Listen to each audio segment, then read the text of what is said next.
कटही गुरी करत हुई गुरिया पे को बोझ बनाई कि कुल कपड़े पर छूट जाई। अब का करी मजबूरी बाना हो अकेला तो कुल करे के एकदम परेशान हो गइल बानी। अरे हम सोचनी है कि रहर कटले रहनी है तनी के करत हु गुरिया तो दूठ ले ले चली बांध देई। अरे का ले ले जेबा पोरबे ले ले जा। लेकिन अब जेवन गुरी तू करत बाड़ू के पई त ना रहर आई। एगो हमार काम करवा दे बका। तू चार ठेका करवाई दे। हाँ हम कबो के ओके और हईला ना बाकी का करबा मजबूरी है जनता बड़ा भैया तो आ रहीला ना बड़ा। अच्छा अच्छा हाँ वो तो रह गल बड़ा भाई। सुनो बतावा। छोटी ना मिलन सैया अइले ना घर है।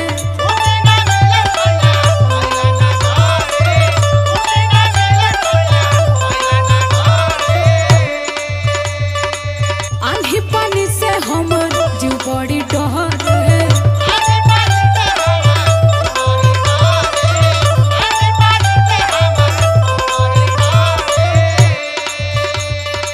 छोटी ना मिलन सैया अइले ना घर है। आंधी पानी से हमर जीव बड़ी डर है। अकेल बाने हाथ बटवाई दे बका।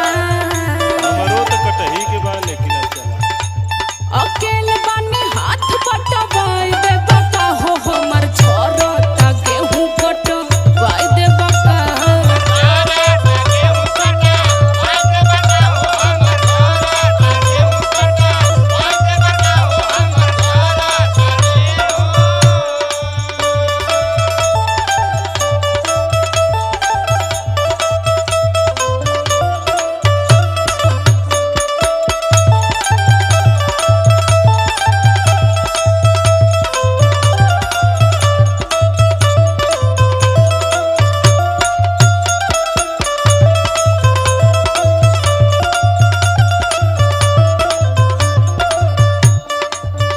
ई जवन भीड़ भक्कर का टाइम आ गइल हनो देवर जी। हमके तो चिंता कि थ्रेसरवा के धराई। अरे तबले तोहार मलिकार आवा ना लुंगी बांध के। हाँ उ तइबा करिए उनके तो टिकटवा ना मिलत हउ तब बे आ गल होता। हां ऐसा के हुआ बड़ा पातर भलो। हउ कवा जन मार देलस।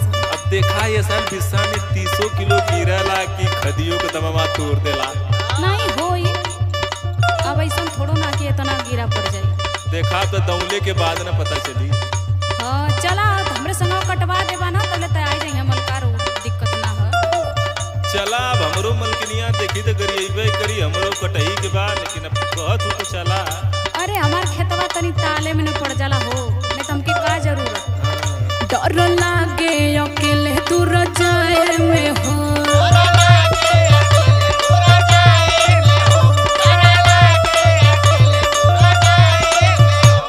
बड़ा घाम लगत है घरी का करबू हिम्मतो त ना परत है। काटिया मल जाई संगे सके राहे में हो।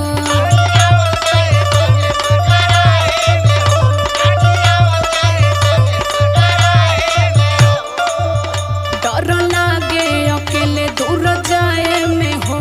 काटिया मल जाई संगे सके राहे में हो। बांधे खातिर गुरही करवाई दे बका। बांधे खातिर गुरही करवाई दे बका हो हमर छोरता गेहूं कटवाई दे बका।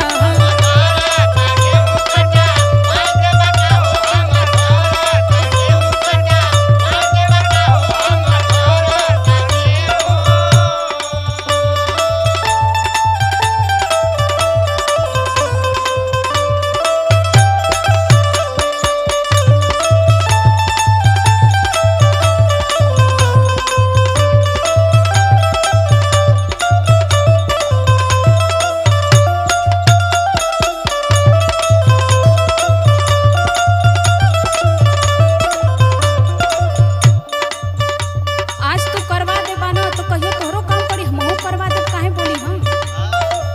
हाँ अब हमरो तो कटही के बाद चला हमहू चल चलो मरियो मो करे त हम तोहार करवा दे तू हमार करवा दी हम। चला ठीक बात। काम परी कब तोहर करवा दे हब हो।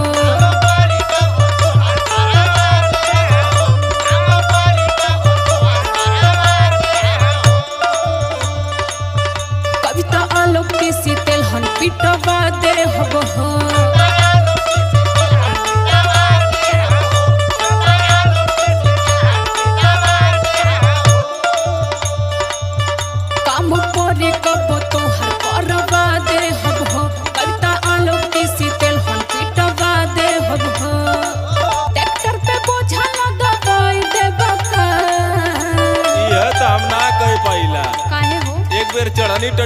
लादे बोझवा गुरिया ले ले कुलू लटी गई। अरे हम सिग्घी ले जाइए ट्रैक्टर पे बोझा दबाई दे बका हो हमर झोरता गेहूं कटवाई दे बका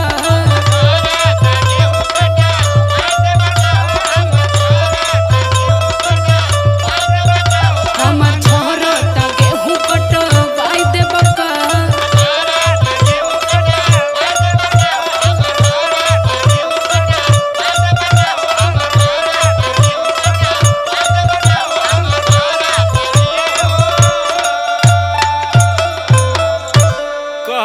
चलत ही लेकिन उल्टा हाथे काटीला दतारी बवथिया हो। चिंता मत करा हमरो मलकार उल्टे हाथे काटे ना।